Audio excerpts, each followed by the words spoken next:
Olá, amigo ligado na programação da TVT em todo o Brasil e você que nos assiste aqui pelo canal 3, o canal plural da NET em São José dos Campos. Estamos começando mais uma edição do nosso programa de toda sexta-feira, o Brasil Consciência, que vem hoje com um tema para lá de interessante. Nós vamos falar sobre pesquisa astrofísica e tudo que cerca esse campo da ciência aqui em São José dos Campos, dos institutos de pesquisa que nós temos aqui na cidade. Para falar sobre esse assunto, nós temos aqui o ex-presidente do Sindicato dos Servidores Públicos Federais na área de ciência e tecnologia no campo espacial, nosso amigo Francisco Conde, que é físico e que está aqui emprestando a experiência dele para a gente. Também está conosco o Carlos Alexandre Voench, pesquisador titular hoje do Departamento de Astrofísica do INPE e também professor do curso de pós-graduação da mesma instituição. Muito bem, para quem não sabe, São José dos Campos e o Vale do Paraíba é uma região que concentra alta capacitação tecnológica. Nós temos aqui Parque Tecnológico, institutos como o INPE, como o DCTA e, num passado distante, aqui também já foi local de pesquisa de ponta em astronomia. Nós vamos conhecer agora o observatório do DCTA, que formou a primeira turma de pós-graduação em astronomia do Brasil. Assista no VT. Olá, tudo bem? Como é que vai? Que lugar que é esse aqui? Então, esse aqui é o Observatório Astronômico do DCTA, né? Ele é um observatório que é aberto ao público todas as terças-feiras, das 19 horas às 22 horas. Ele também faz parte, né, atualmente, além do DCTA, né, ele faz parte do Instituto de Aeronáutica e Espaço, que atualmente vem dando um grande suporte a ele, às instalações e às atividades. Aqui nessa sala nós temos diversos telescópios, né?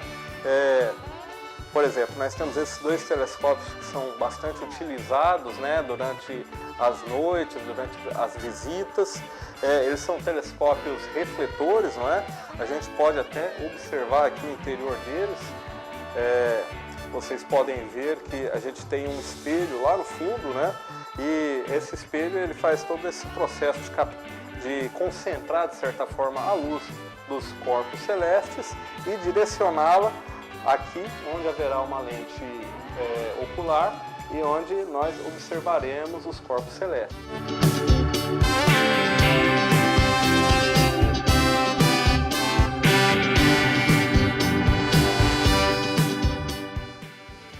Em 1956, o chefe do departamento de aerovias do ITA, né, que era o professor Bradley Young, formado na Caltech, né, ele teve... Caltech não é no Brasil, né? Não, nos Estados Unidos. Ah, legal. Ele teve, né, a iniciativa de criar esse observatório, juntamente com um técnico em ótica bastante capacitado chamado Abraham Sluk, e os dois podem ser vistos ali, né? E naquela época eles iniciaram a construção desse observatório, eles desenvolveram uma série de equipamentos, né? Fabricaram algumas lentes, espelhos, criaram engrenagens, né? Projetaram todo esse dispositivo que vocês vão ver agora, tá bom? E aí eles tiveram essa iniciativa, né? Na época que esse telescópio foi construído, ele era com certeza o maior telescópio da América do Sul, né? Completamente construído aqui, né? Ele é um telescópio aí que o espelho maior dele fica naquela base ali em cima, né? Ele tem 520 milímetros de diâmetro, né? O comprimento total dele chega a mais de 2,5 metros, né? E esse telescópio ele é bastante importante para a gente porque ele participou ele foi como é que eu posso dizer, utilizado num dos primeiros cursos de mestrado em astronomia do Brasil, né? Ele ajudou a formar as primeiras gerações de pós-graduandos em astronomia aqui no Brasil, né? Uma coisa interessante, né, que geralmente chama a atenção do visitante, né, é que nós temos um telescópio dessas dimensões num ambiente fechado, né? Como é que a gente pode observar todo o céu? Como é que a gente faz isso? Bem, a primeira resposta, né, é que nós temos aquela parte branca da cúpula, que é uma espécie de janela que é aberta por uma manivela, e ali a gente já tem acesso ao céu nessa região da janela, né? E para que a gente possa visualizar o céu todo, né, eventualmente uma estrela que esteja naquela direção, o que nós fazemos? Nós temos esse recurso aqui de girar a cúpula inteira, né?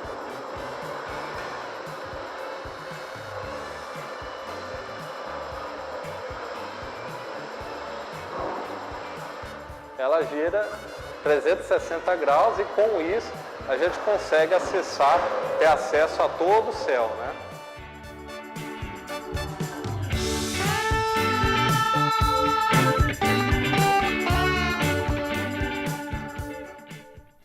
Observatório Astronômico do DCTA, aberto todas as terças-feiras, a partir das 18h30. Não é cobrado nenhum tipo de ingresso ou acesso, nada. É só chegar lá na portaria do DCTA, se identificar, dizer que quer visitar o observatório. Eles têm, além dos telescópios, uma programação educacional, umas salas com vídeos, tem oportunidade lá de você observar maquetes, até um objeto espacial, uma parte de um satélite que caiu recentemente no país, está lá também guardado. Um passeio muito bacana, muito interessante para quem gosta desse tipo para quem gosta de ciência espacial. Bom, vamos conversar então, começando com nosso convidado Carlos Alexandre. Carlos, qual que é, para vocês que já estudaram essa área, qual que é o sentimento que você tem de ver uma relíquia dessa construída aqui em São José dos Campos, funcionando, atendendo a população e, de repente, inspirando novos pesquisadores, se é que isso ainda é possível? Bom, em primeiro lugar, obrigado aí pelo convite. Vai ser um prazer trabalhar, né, durante esse período aí com vocês. Observatórios, instrumentos tecnológicos, eles têm uma espécie de ciclo de vida, né, que durante o tempo que eles cumprem o trabalho de pesquisa, a parte que é relevante para o qual eles foram construídos. Depois desse ciclo, eles podem ser usados de várias maneiras, e uma das coisas que justifica você manter um observatório como esse em operação é você fazer o que a gente chama de divulgação científica, fazer um trabalho onde você leva a ciência, não a ciência de ponta, que ele não faz mais, mas a ciência à população. E nesse ponto, além do valor histórico do observatório do DCTA, como já foi dito, formou as primeiras turmas de pós-graduação, o fato de ser aberto ao público, ser usado para essa parte de divulgação e ser mantido em condição operacional, eu acho que é espetacular. A Aeronáutica faz um belíssimo trabalho de manter o observatório em funcionamento. Bacana. Além do observatório do DCTA, São José dos Campos também tem outras duas oportunidades para quem gosta de astronomia. A Univap, a universidade particular aqui da cidade, uma fundação, na verdade, mantém também um observatório com visitas abertas ao público todas as quartas-feiras, também a partir das 19h30. E temos também um observatório no INPE, mas que momentaneamente não está aberto ao público, está servindo apenas para os cursos de pós-graduação, que nós vamos conversar daqui a pouquinho. Conde, explica uma coisa para mim, por que antigamente a gente tinha aqui no país pessoas dispostas, empreendedores da ciência, a chegar lá e começar a construir um observatório, a implantar um centro de pesquisa, e hoje parece que tudo fica um pouco mais difícil? Tinha mais dinheiro naquela época, tinha mais condição, tinha mais cientista, o que tinha que não tem hoje? Olha, mais dinheiro eu acho que não tinha. Acho que hoje tem mais dinheiro, se cobra mais impostos. O que havia era menos impedimentos, no meu modo de dizer. Menos burocracia. Não é só burocracia, é má vontade, ignorância, desconhecimento. Por exemplo, o pessoal que não era da área de ciência tinha respeito pela ciência. Assim, falou, não sei, esse cara faz uma coisa... E hoje em dia eu acho que há muito pouco isso. E eu acho principalmente por desconhecimento, né? Pô, quando eu era garoto lá, eu lia, tinha uns livros lá, né, de ciência. Claro que eu gostava, mas pô, eu fui criado em Cachoeira Paulista, que é uma cidade pequena, não é, nem um centro do INPE não tinha na época lá, né? Era uma fazenda, o local do INPE. E eu tinha um tio, que era um solteirão, e ele era o cara que... Mas muito boa gente, ele era um cara que gostava de apostar na evolução da família, né? Então ele viu que eu gostava de ciência e tal, ele mandou, comprou, ele morava em Belo Horizonte, mandou para mim um livro chamado Brincando com Astronomia, de um tal de R. Argentieri, um russo. Claro que traduzido, né? Imagino. Eu li o livrinho lá, muito interessante, assim, para despertar, né? Ele tinha, por exemplo, uma das perguntas que ele fazia, depois ele respondeu, como é que a Terra foi pesada? Como é que você pesa a Terra? Todo mundo sabe que a Terra tem um peso enorme. Como é que pesa, né? Aí você começa, pô, peraí, como é que pesa? Como que calculou a distância né? à Lua antes de ter ido para lá? Né? O outro problema que ele coloca, que não é direto com a astronomia, mas envolve mecânica, é que ele fala assim, se você fizer um canhão aqui e apontar para o céu, eu dou um tiro. Ele vai cair de volta aqui? Né? Então isso tem a ver com o quê? Com o movimento da Terra. São movimentos combinados, complexos. Claro que ele dá uma resposta simplificada, mas isso assim era muito interessante para despertar. Eu fiquei muito curioso, na época eu gostei muito de astronomia. Acabei não seguindo, né? Você tem que escolher uma coisa, né? Então lá em Cachoeira eu era o segundo cara mais entendido de astronomia. O primeiro era um cara que tinha um telescópio, que eu cheguei a ver Saturno lá, telescópio amador, mas era interessante, porque eu via nos livros, mas no céu você não vê os anéis, né? O mal vê, é difícil, né? Então você vê que lá foi um prazer, né? Essas coisas não existem mais, né? Eu acho que tem aqui em São José, uma cidade que tem um certo privilégio de ter os institutos e tal, mas, pô, Cachoeira é uma cidade pequena e tinha alguma coisinha lá, né? É assim que você desperta. Então eu acho que dinheiro falta para os projetos de ponta, os projetos mais... falta entusiastas, eu acho. Principalmente entre o meio que decide, que é o meio político, o meio jurídico. Se falar em astronomia lá, o cara vai falar assim... mas qual o seu signo? Eu não tenho uma história tão interessante quanto a sua, Conde, mas eu até perguntei por causa disso. Pouca gente sabe, né? Marconi levou a fama pela invenção do rádio. Sim. Mas a gente tinha aqui em Mogi das Cruzes o padre Landel de Moura, que teria inventado o equipamento antes. Não, tem documentação. Tem documentação. O meu bisavô, Ademar Teixeira, que é nome de rua hoje lá em Valença, uma cidadezinha desse tamanho do Rio de Janeiro.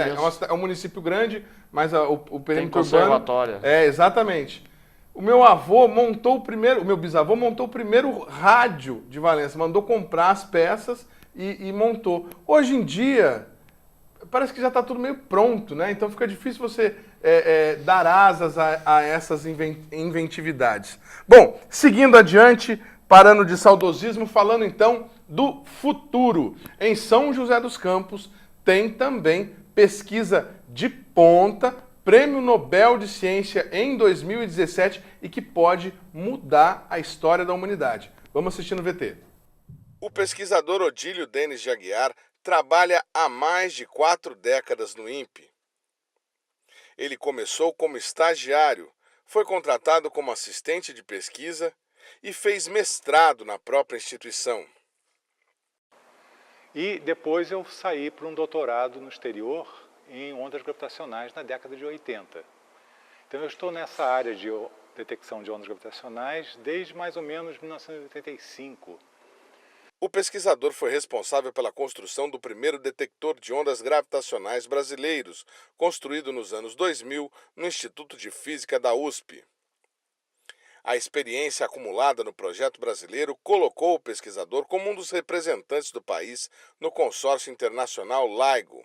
Formada em 2011, a iniciativa pretendia construir 2 interferômetros de alta tecnologia para identificar as ondas gravitacionais. O princípio de funcionamento do interferômetro é o seguinte: eles têm espelhos colocados a 4 km de distância um do outro, dentro de túneis de um vácuo super puro. Quando a onda gravitacional chega, ela modifica a distância, esses pêndulos estão suspensos por fios, e eles estão num sistema de isolamento vibracional que torna esses espelhos as coisas mais imóveis que existem no planeta.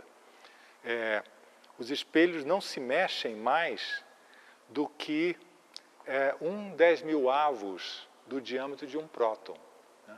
Estão imóveis. Tem todo um sistema de isolamento vibracional que imobiliza eles.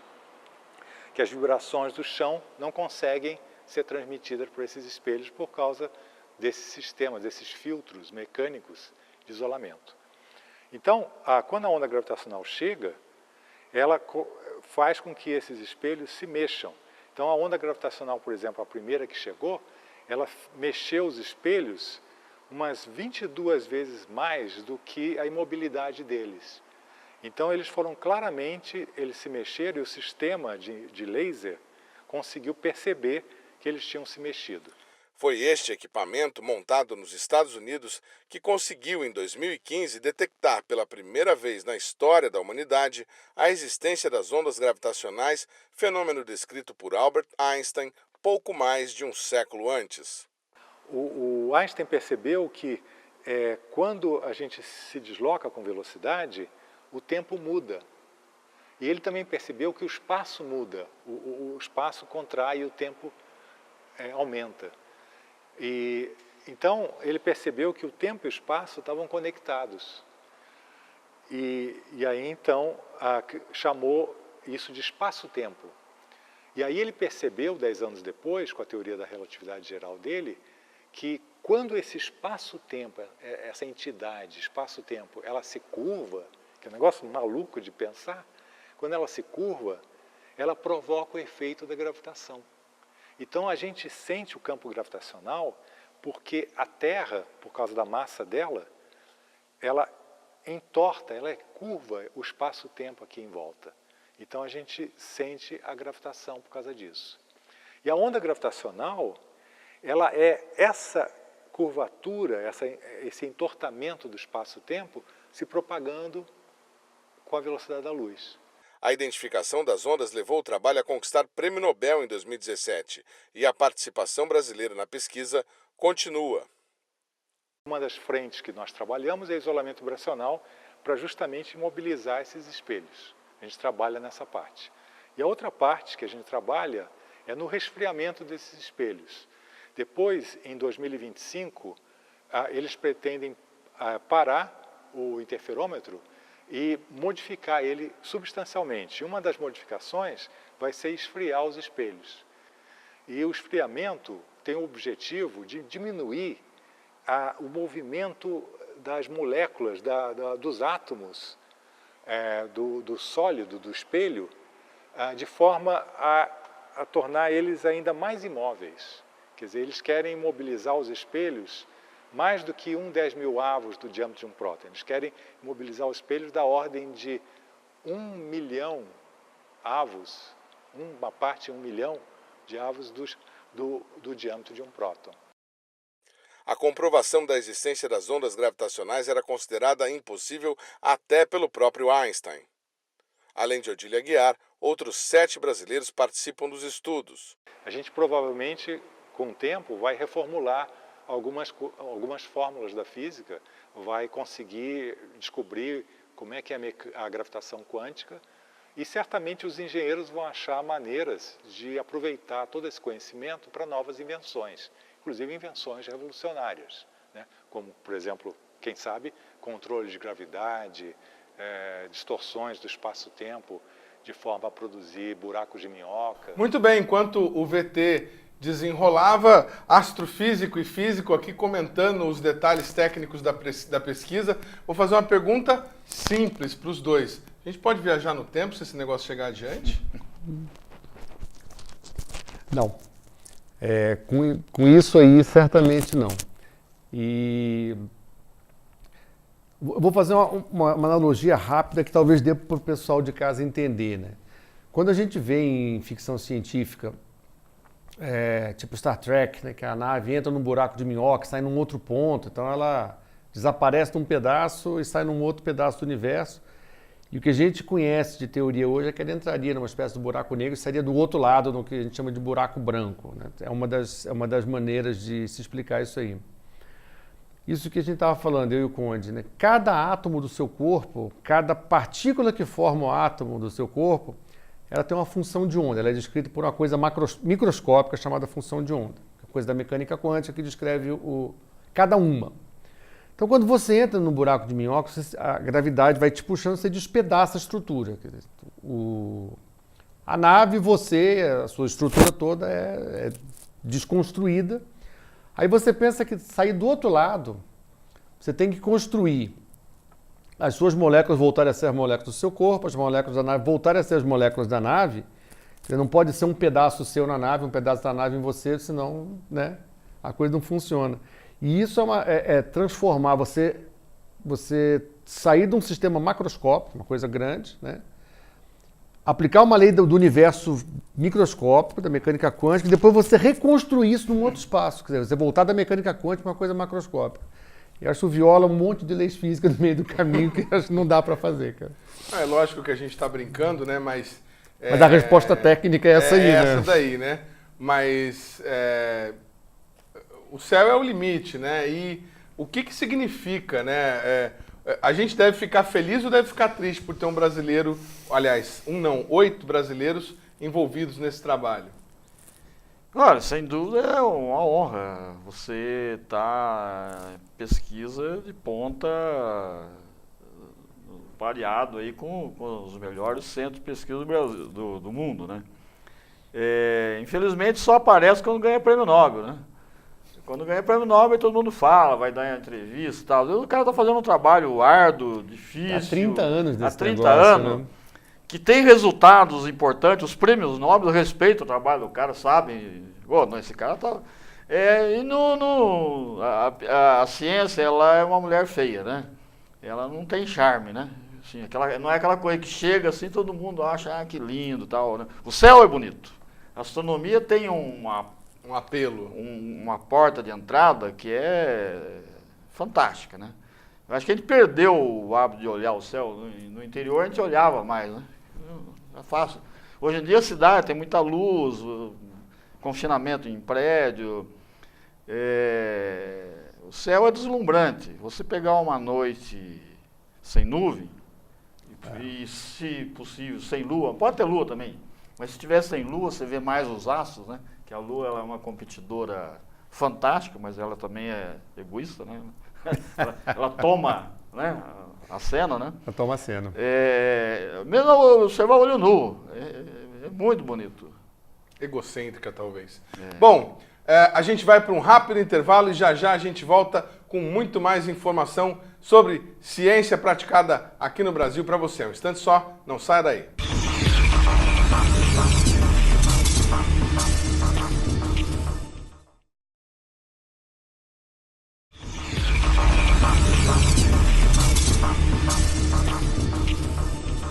Estamos de volta, segundo bloco do programa Brasil Consciência, sempre com você, aqui todas as sextas-feiras, programa inédito na TVT e no Canal Plural, e você que nos acompanha também pode nos assistir pelos canais na internet. Seguindo então com a nossa programação, vamos falar agora de uma pesquisa de ponta, que também olha para o céu, que acontece no INPE em São José dos Campos, muito discretamente, mas que é uma referência em quase todo o hemisfério sul do globo. Eu estou falando da pesquisa de monitoramento do clima espacial, o estudo do astro-rei do Sol. Vamos acompanhar no VT. O serviço Embrace aqui do INPE, né, ou seja, quer dizer, Embrace é um acrônimo, o Embrace, né, é um acrônimo que quer dizer Estudo e Monitoramento Brasileiro do Clima Espacial. Na verdade, é um programa que começou aí já em 2008, que nós juntamos as áreas de aeronomia, nós juntamos uma área aqui chamada Geofísica e Astrofísica, que sou eu, né? Por exemplo, eu sou físico solar, e fizemos um programa para prestar serviço a uma tecnologia que é sensível a coisas que vêm desse senhor aqui, o Sol, para ver quando essa explosão solar acontece, né? E quando essa explosão solar pode eventualmente vir até a Terra e produzir algum fenômeno que prejudique tecnologia, ou um serviço como comunicação, georreferenciamento dos GPS que todo mundo conhece. tem duas maneiras que o Sol pode afetar a relação dele que ele tem com a Terra, né? Fora do espectro óptico, dessa faixa onde nós enxergamos, a intensidade não é tão alta, mas a quantidade de energia ainda é suficiente para produzir coisas perturbadoras nas tecnologias. Por exemplo, o excesso de radiação X que está sendo medido aqui. Aqui é quanto o Sol produz em raio-x agora, nesse momento. Estou aqui em tempo real. É que essa radiação é ionizante. Se vem um excesso de radiação de lá para a Terra, ela naturalmente arranca elétrons dos átomos neutros aqui na nossa atmosfera e aumenta a nossa ionosfera, que é a parte ionizada da nossa atmosfera neutra, né, que está aqui acima daquela atmosfera que nos importa para fazer a meteorologia, né? Essa ionização ali, essa perturbação ali, pelo excesso de radiação X ou extrema ultravioleta, ela causa problemas da propagação rádio. Tem dois modelos, duas formas que ela pode nos afetar. As propagações que tem que atravessar a ionosfera, por exemplo, toda a comunicação que vem de satélite para a Terra, ou da Terra para o satélite, tem que atravessar a ionosfera. Se ela estiver perturbada, vai ter ou absorção ou mudança na direção dessa propagação. Significa que eu vou perder informação quando ela está perturbada. A outra maneira dela alterar são as frequências que eu uso abaixo de 10 MHz, por exemplo, que não atravessam a ionosfera. Elas refletem na ionosfera, usam a nossa ionosfera de espelho. Por exemplo, os rádios que vocês veem por aí, as estações de rádio, usam muito esse efeito de refletir na ionosfera, senão a nossa onda não chega longe. Então, se vocês conseguem perceber isso tudo com os estudos que vocês fazem aqui, vocês devem ter pessoas que entram em contato aqui com o INPE para saber, mas será que não está tendo algum tipo de interferência? Sim, sim, nós temos. Os usuários são muitos, né? A gente não vai conseguir fazer uma lista, mas assim, os principais, vamos lá. A aviação precisa de ter conhecimento de que tem uma região que está em blackout, exatamente porque pequenas aeronaves hoje não podem lançar voo mais durante um evento solar importante, que é aquela região iluminada pelo Sol, na parte que está iluminada pelo Sol na Terra. Aquela região está em blackout, significa não há comunicação HF entre a aeronave e a torre. Outros setores, é o próprio GPS, não se faz agricultura de precisão. O Brasil é um país enorme. A agricultura hoje, não sei se você já reparou nessas exposições dos novos máquinas, os tratores não têm nem a direção para o piloto mais, né? Ele é tudo guiado por GPS. Além desse, tem o do pessoal que opera as linhas de alta tensão, que podem ter correntes induzidas no solo que queimam transformadores, e tem muitos outros setores. Tem um fenômeno que todo mundo tem curiosidade de saber como é que acontece, como que se forma, é a aurora boreal, que tem no norte e no sul, né? Elas trocam de nome, né? Boreal e austral no sul, A boreal é no norte. Então, a aurora. A aurora é a evidência mais direta que você tem que cargas elétricas do Sol vieram para a Terra, né? Ou seja, então, hoje em dia, inclusive, é um dos clientes do Serviço do Clima, porque tem muito turismo para isso, né? Então, as companhias de turismo que levam as pessoas a verem a aurora ficam de olho no clima espacial, não para proteger nenhum sistema tecnológico, não. É para levar os grupos para verem auroras. Bom, o que é a aurora, né? Então, assim, se as cargas elétricas que escaparam do Sol via uma ejeção de massa coronal ou via um vento solar mesmo de alta velocidade, né? Que vierem para a Terra, tiverem com essa nuvem de cargas elétricas um campo magnético que tem uma componente que é sul, ou seja, que aponta sul, que é o contrário do campo magnético da Terra aqui, ela consegue penetrar a nossa proteção natural. O campo magnético aqui na Terra é a nossa proteção contra essas cargas. Ao chegar na atmosfera, ela vai excitar os gases. E essa excitação por essas cargas elétricas, ao dexcitar, emite luz. Conforme o elemento químico que foi excitado, a luz é vermelha, verde, azul, então dá aqueles efeitos bonitos. É o mesmo efeito de uma lâmpada fluorescente, né? A lâmpada fluorescente também, a tecnologia faz isso. Lança cargas elétricas de um polo ao outro e coloca lá dentro um gás para ser excitado, que ao dexcitar emite luz. Então nós temos uma aurora aqui em cima do nosso teto, né? E essas auroras que a gente vê lá nos polos, é exatamente isso. Está aí mais uma pesquisa de ponta desenvolvida no Brasil, aqui no Instituto Nacional de Pesquisas Espaciais, o INPE. Perguntar para vocês, por que nós temos em algumas áreas oportunidades, janelas que permitem que o país alcance resultados como esse, em outras a gente tem má vontade, despreparo, falta de oportunidade? O que acontece? Essa pesquisa, por exemplo, a gente observou aí o pesquisador falando dos clientes, né? A gente precisa discutir isso, uma forma da ciência se viabilizar pelo comércio dos seus produtos. O que vocês pensam em relação a isso? Quer começar, Conte? Olha, eu não sei se eu falei aqui, o Thomas Hobbes, no Leviatã, falou que a ciência era difícil de se explicar. E entre a ciência pura, existem as várias ciências puras, desde as teóricas, que são quase matemáticas, filosóficas, e as que usam mais instrumento, e as experimentais. Nada disso você vê uma aplicação imediata. Uma inovação assim na hora. Tem um exemplo clássico, o Michael Faraday foi um dos grandes físicos do século XIX, não gostava de ser chamado de físico, gostava de ser chamado de filósofo. E ele descobriu uma das leis que são dos pilares do eletromagnetismo, uma das 4 equações que são os 4 pilares do eletromagnetismo, que tem o nome dele, lei de Faraday. E essa lei ela é básica para uma infinidade de coisas, o eletromagnetismo, né? E quando, logo depois que ele descobriu lá no laboratório, foram os caras lá da coroa, né? Tinha um lorde, tinham altos cargos lá, né? E tiveram curiosidade de ver o laboratório. Você entrar naquele laboratório, tem um monte de fio, imã, né? Ele mostrou lá, os caras não entenderam nada, né? Aí um cara lá da área de impostos falou para ele, por que serve isso aí? Aí ele não aguentou e falou, por que serve uma criança quando nasce? Então a ciência é assim, você está descobrindo coisa, quem descobriu dificilmente imagina utilidade, mas se não tiver descoberta, não vai ter.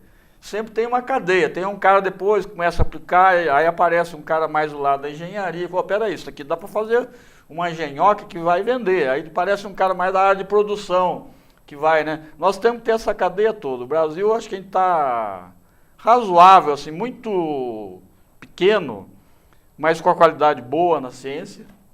E nas outras áreas nós não temos essa cadeia. Então a ciência fica meio isolada, né? Ela não consegue transmitir isso à frente, né? Você tem que ter esses outros caras e cada cara tem seu nicho. Não é enfiar o cara dentro do INPE, não vai dar certo. Nem enfiar o cara o pesquisador do INPE numa indústria. Não vai, essas coisas não combinam.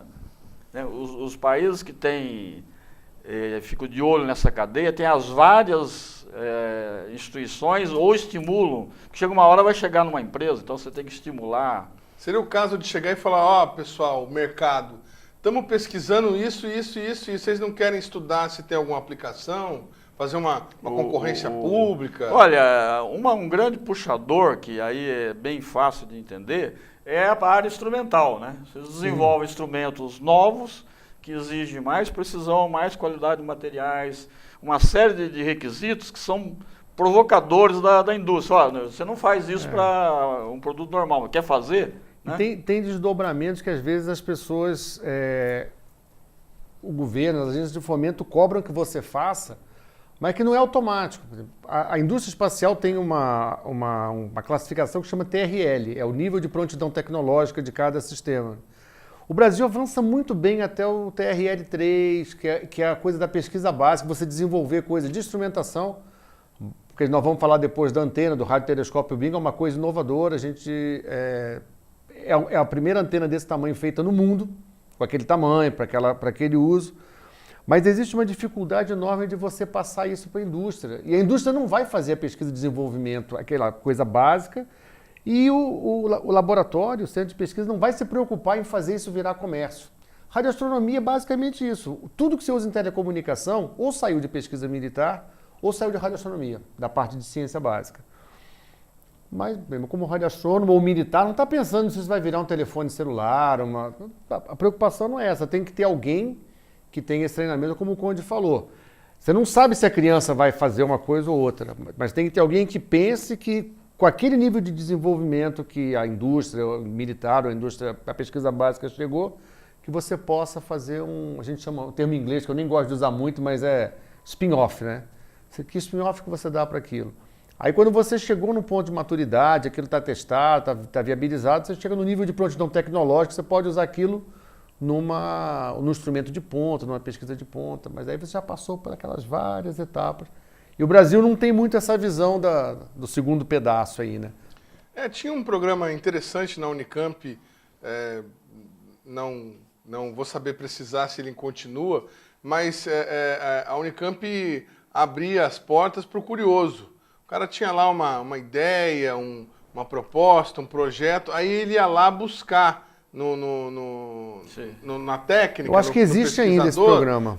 O caminho para ele encontrar. E teve desenvolvimento de vela para filtro, teve desenvolvimento de peça automotiva, teve desenvolvimento de luminária com luz para afastar a mosca. Enfim, talvez, né, fosse o caso de tentar encontrar uma convergência entre esses dois entes, né? Eles precisam se encontrar mais, né? Talvez incentivar o curioso a ter acesso se ele pagar alguma coisa, mas esse dinheiro recuperar para a pesquisa. O Conde comentou um negócio que eu acho que talvez seja o principal entrave para essa cultura avançar aqui.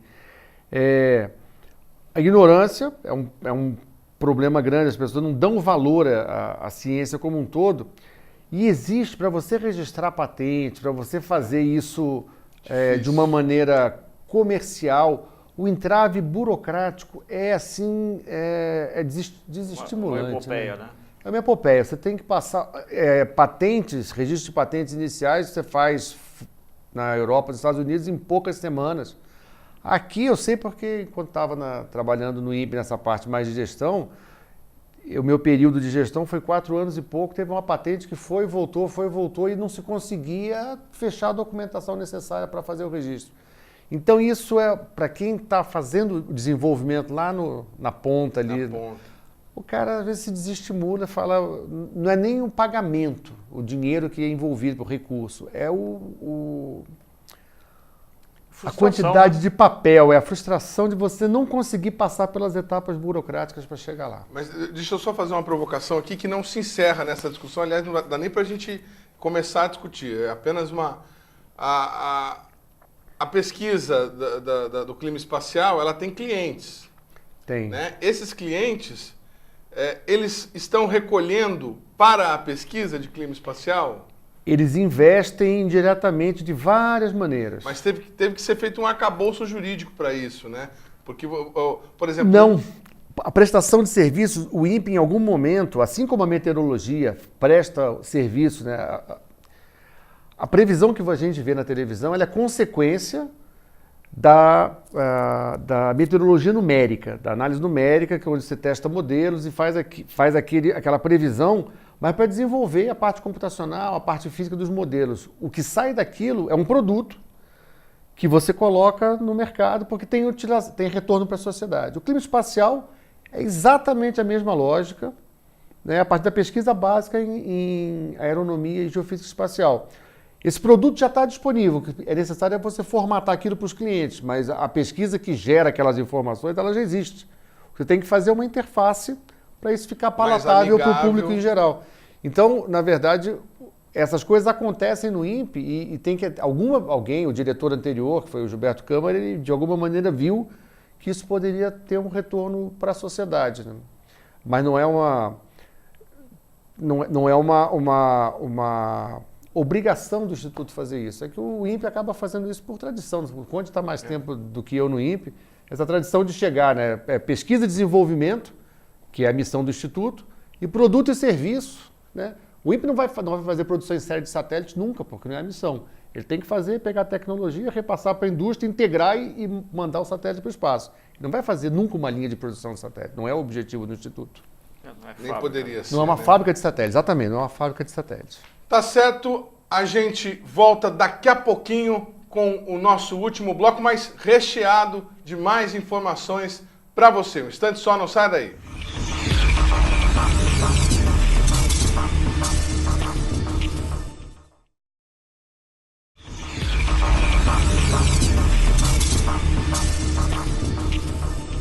Estamos de volta, terceiro bloco Brasil Consciência, com muito mais informação para você no programa de hoje, falando sobre as pesquisas, o desenvolvimento do Departamento de Astrofísica lá do INPE. Estamos mostrando apenas alguns dos trabalhos mais reconhecidos, mais premiados, mais antigos, mas o departamento inteiro tem várias outras pesquisas. Nós vamos retomar o tema mais para frente com toda certeza. Seguindo em frente, então, vou mostrar para vocês, estávamos lá gravando, fazendo as externas sobre esse programa e encontramos um objeto um pouco curioso. Vamos mostrar agora nessa imagem, o Carlos Alexandre vai explicar para a gente o que é isso aí, Carlos Alexandre, esse cone gigantesco que nós encontramos lá perto da sua sala. Então, esse cone é no jargão aí da radioastronomia e da telecomunicação, é uma antena.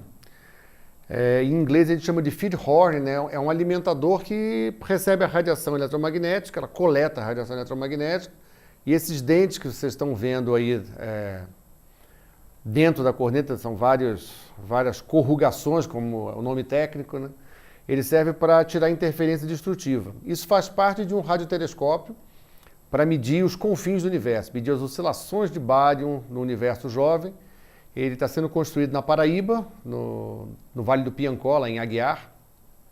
E essa corneta é uma das 50 que vão ser feitas. Então vão ser 50 cornetas desse tamanho que vocês estão vendo, e duas antenas parabólicas de 45 metros cada uma que vão ser o nosso telescópio. Nós estamos fazendo um radiotelescópio para esse objetivo. Então o grande destaque, eu acho que deve ser dado aqui, é que o projeto mecânico e a construção foi feita no Brasil, inteiramente no Brasil, projeto brasileiro, construção brasileira, e o espelho, o projeto eletromagnético é francês, mas o projeto mecânico e a construção vai ser feita no Brasil. Ele deve começar lá para março, abril de 2019. Mas vamos pontuar que a gente brincou que encontrou esse objeto lá. Qual que é o nome desse projeto?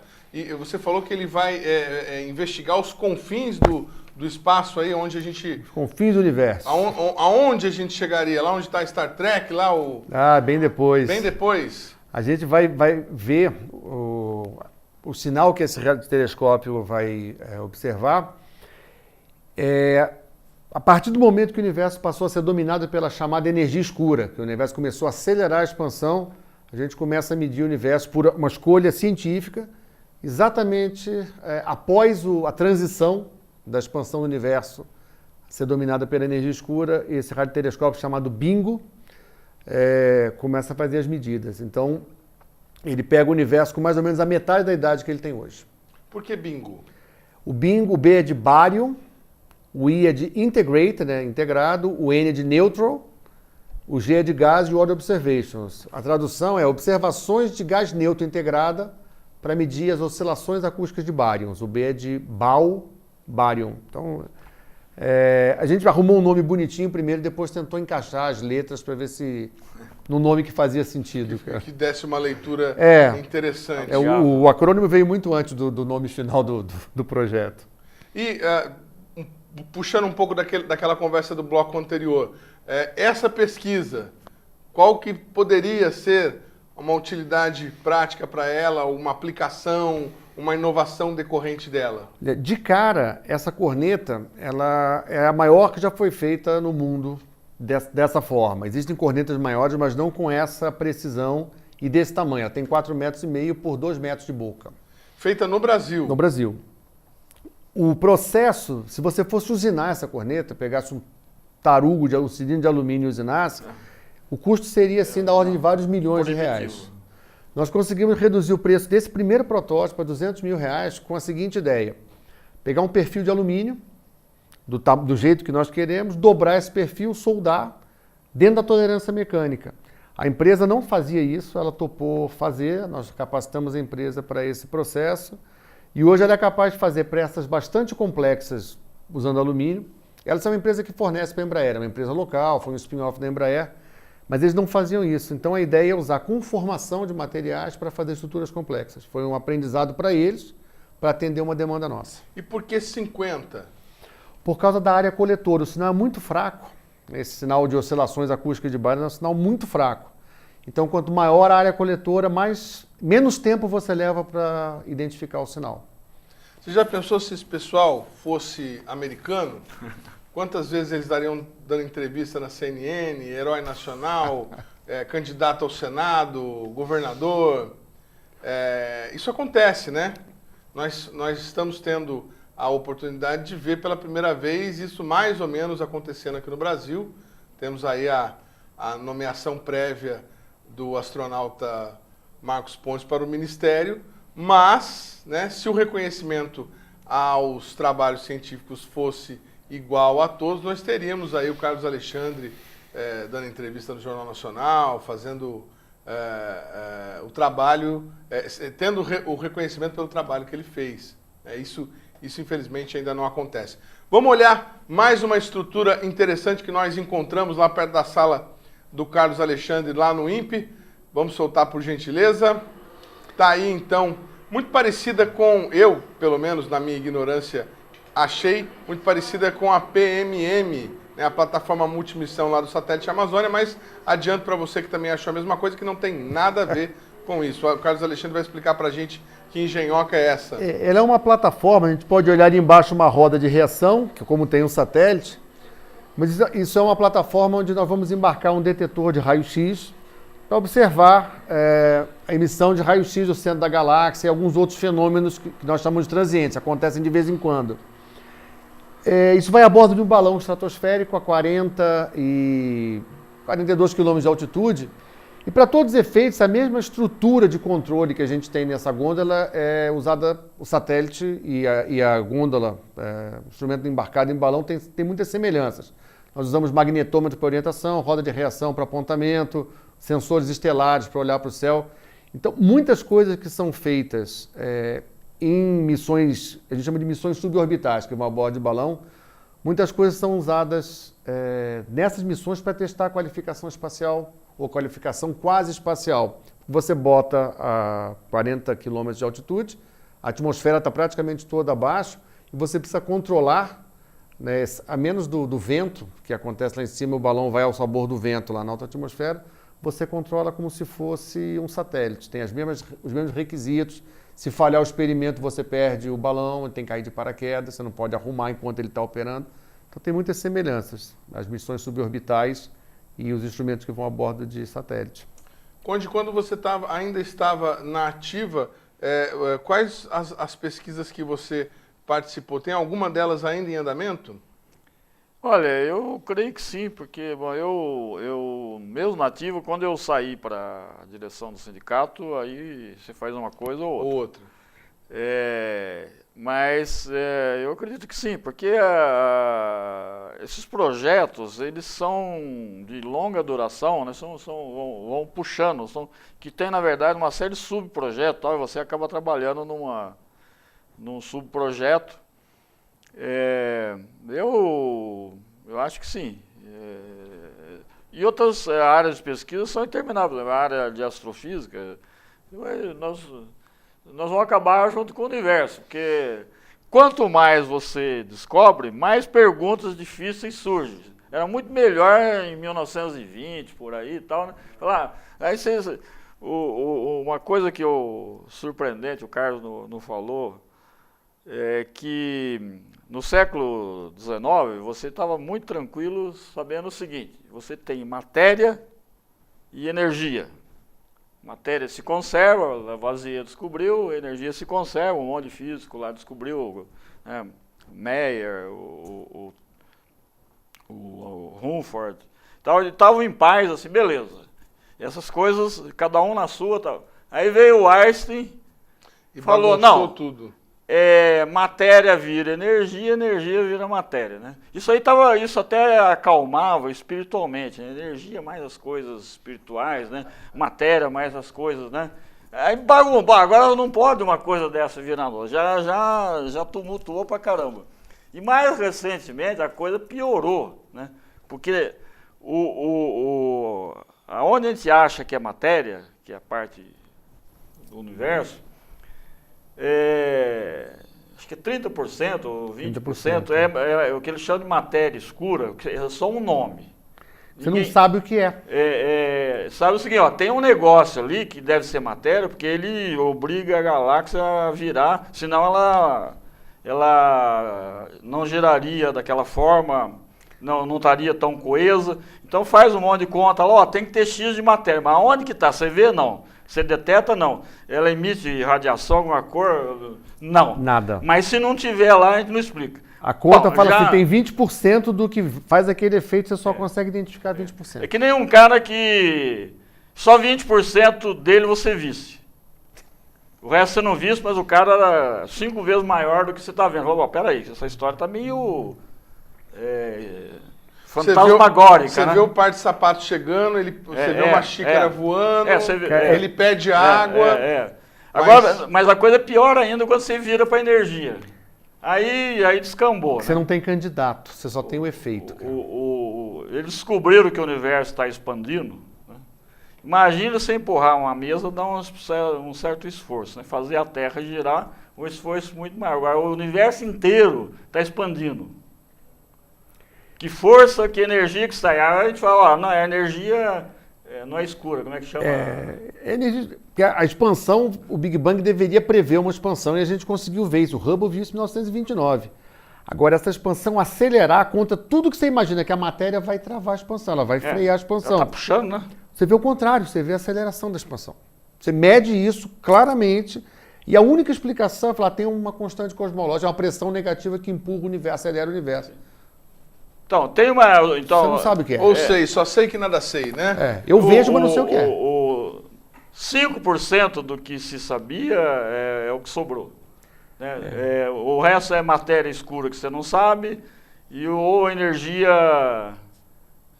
Eu esqueci o nome. Energia escura, constante cosmológica. Tem vários nomes para identificar isso aí. Tem um nome mais popular...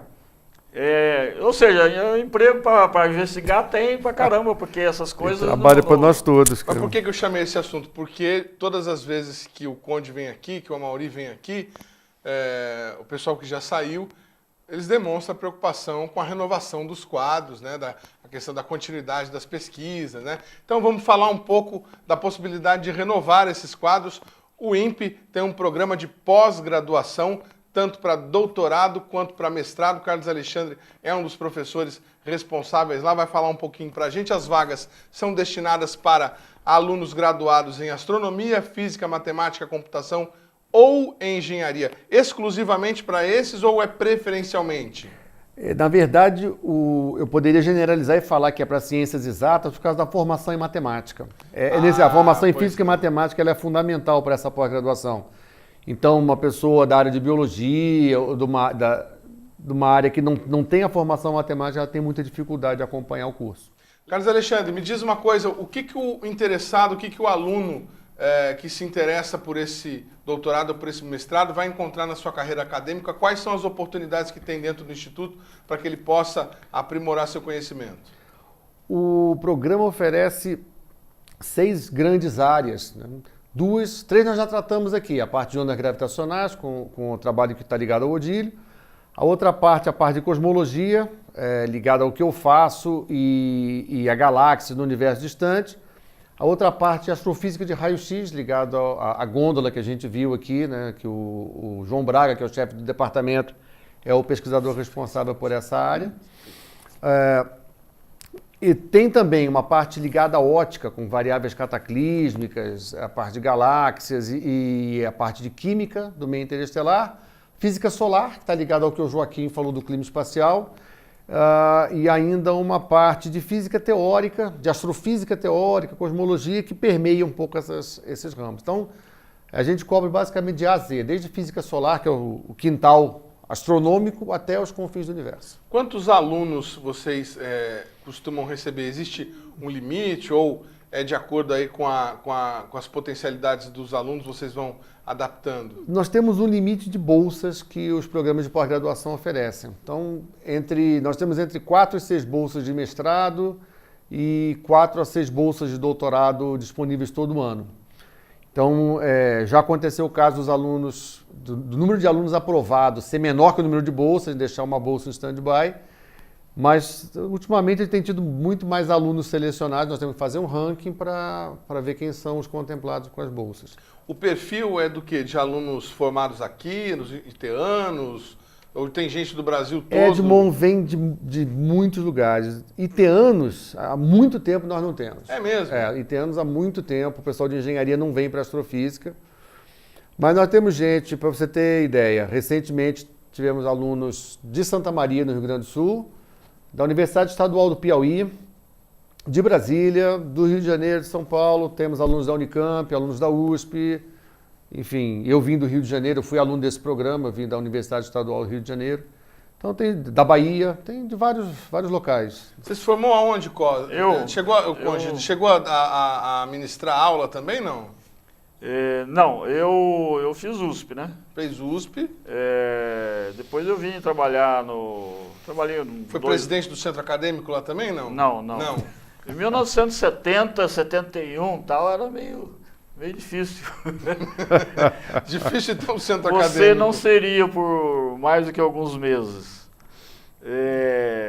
Eu peguei um período muito ruim de atividade, de liberdade na universidade e tal. Mas eu fiz, depois eu vim trabalhar no CTA. Trabalhei 2 anos lá em São Paulo, que eu aprendi um pouco de ótica e tal. Depois eu vim trabalhar no IAE. Trabalhei um pouco como civil no IAE. Civil, mas eu trabalhava em projeto bélico. Ah, perfeito. Eu não sabia muito que eu trabalhava no departamento bélico, mas as engenhocas que me cercavam eram todas bélicas. Falei, bom, isso aqui é armamento, míssil, né, cabeça de míssil e tal. O Mauri que acabou trabalhando mais nisso. Depois eu virei um pouco mais para física. Eu fui para o IEAV e eu trabalhei com laser lá. E aí eu trabalhei, fui mais para engenharia. Eu construí um laser, projetei. E tive que fazer desenho, mandar fabricar e fazer essa ponte toda aí. Tinha um amigo meu lá, um engenheiro mecânico, quando a engenhoca a gente ligou lá e funcionar, e falou, parabéns. Eu falei, obrigado. Ele falou, eu não acreditava que fosse funcionar. Eu falei, olha, eu segui todas as regras aqui da parte mecânica, de ótica, que é uma combinação laser, uma combinação de mecânica ótica, e um pouco de eletricidade, né? E funcionou. Depois tinha que aperfeiçoar, ele funciona, mas ele não tem uma eficiência boa, né? Então você tem que, aí é uma área árdua de você melhorar. A gente chegou a melhorar um tanto lá. Depois eu fui para o INPE, no INPE eu trabalhei na área de sensoramento remoto, mas mais no laboratório e tal. Eu me senti assim mais à vontade. Eu nunca trabalhei com pesquisa propriamente dita, como o Alexandre e tal. Eu trabalhava numa área que pegava meio que engenharia. Tanto que o Amauri, o pessoal dialoga muito bem, sem ter sido engenheiro, né? É que as áreas que eu trabalhava não tinha engenharia. A ótica, quem é engenheiro ótico aqui? Então você cata um físico aí e fala, treina aí, vamos fazer. Se vira aí, e vai que vai, né? Mas no fundo é assim, né? Toda área nova que você não tem, você tem que arranjar uns malucos aí que resolvem encarar. E o que você não pode é perder, né? Por exemplo, esses caras que bateram muita cabeça, tem que passar para outros já simplificando a coisa, né? Com novos problemas. Hoje em dia tem muito recurso computacional, que calcular a ótica era terrivelmente difícil. Hoje...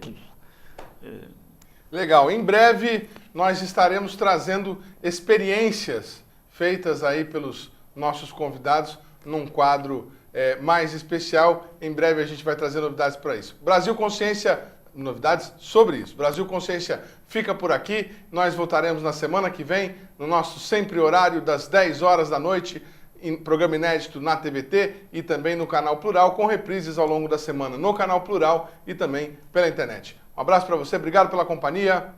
Tchau!